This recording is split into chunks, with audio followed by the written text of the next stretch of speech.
এবার আমরা বেরিয়ে পড়লাম হচ্ছে বরন্তী লেকের উদ্দেশ্যে। আর বরন্তী লেকে যাওয়ার পথেই আমরা যার জন্যে এবারে পুরুলিয়া আসা আর কি, পলাশ ফুলের জন্য, সেই পলাশ ফুল আমরা দেখতে পেয়েছি। তোমাদের দেখাচ্ছি, দাঁড়াও, দেখো একদম সামনে থেকে তোমাদের দেখাচ্ছি পলাশ ফুল।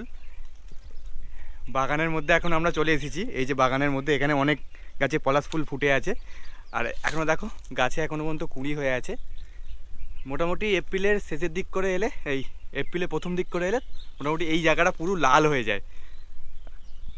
তো এই জায়গাটা একবার তোমরা ভাবো যে যখন পলাশ ফুলগুলো পুরো ফুটে যাবে, জায়গাটার সৌন্দর্য কতটা বেড়ে যাবে। এই দেখো এখানে এখনও কিছু কিছু গাছে কুড়ি আছে, কিছু কিছু গাছে পলাশ ফুটে গেছে। যেমন আমি দেখতে পাচ্ছি এখানে নিচে কিছু পলাশ ফুল পড়েও আছে।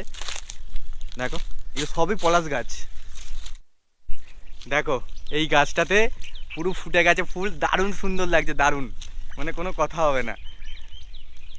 এই জায়গাটা মোটামুটি কিছু কিছু ফুল ফুটেছে, দারুণ লাগছে, দারুণ। যার টানে এবারে পুরুলিয়া আসা, সত্যি এবারে ট্রিপ আমাদের সার্থক।